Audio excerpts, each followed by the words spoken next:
Hey, it's Mark Cross at MTC Media with tonight's Georgetown-Northwestern pregame.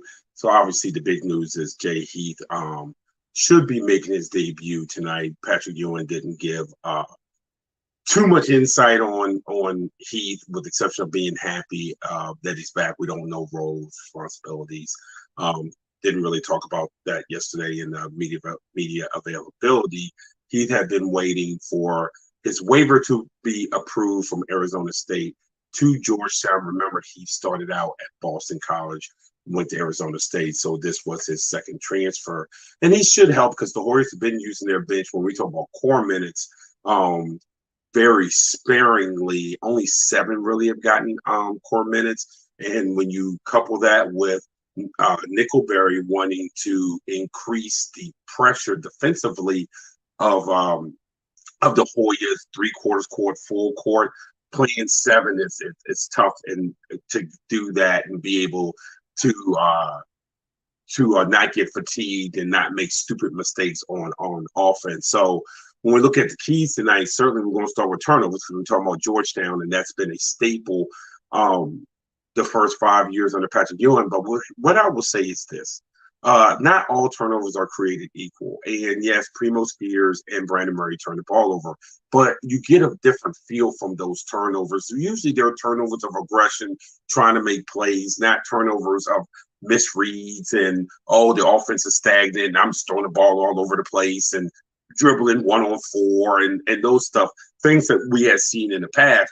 So it's a different turnover. And look, you don't want a whole bunch of live ball turnovers. There's no doubt about it. You don't want a bunch of turnovers, period.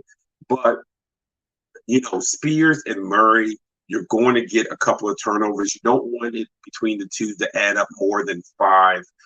You prefer 4 between the two. So keep your eye on that, and keep your eye on what type of turnovers it is. Now, if they're throwing the ball all over the place, dribbling into problems because they're trying to take contested jumpers and not ball fakers, that's different. Then you get on them.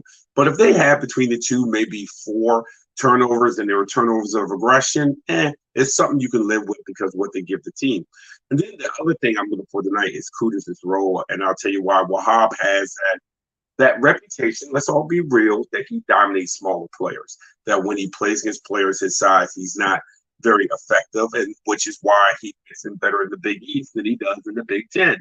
And we saw that in the Big Ten. In Maryland's out-of-conference schedule, you saw Kudus look dominant, having all kinds of big-time moves and everything. As soon as he got to the conference schedule at Maryland, and you're planning to get the Hunter Dickinsons of the world and stuff like that, his minutes diminished because he hasn't been able to play against size. Northwestern tonight, they're going to start a couple of 6'9" guys, tight ends for Hoven and Robbie Barron. Those guys will probably, one of those two will probably start off on them if they play the man, and then obviously they can bring off Matthew Nicholson, who is a 7-footer. I would expect to see Nicholson. He's been getting, I think, like 15, 17 minutes a game. I'm not sure if it'll stay at that, but I do expect for him to come off the bench to give some Kudus some different looks and to see if he can compete against a 7-footer. No matter what happens with Wahab, even if he doesn't score as much off of the catch, you need for him to be able to get those offensive rebounds and extend possessions. And that is key, keeping the ball alive to give Georgetown as many possessions as possible. And that is going to be big. So when you look at KenPom tonight, they have Northwestern winning 73-72. But we'll see. It's a good game. We'll see if Georgetown can do something different. But obviously, the big news is going to be Jay Heath if he makes his debut tonight, and how Patrick Ewing uses him. And we'll see. And can they get a win over a Power 6 here in the non-conference? This is Marcus Washington with MT.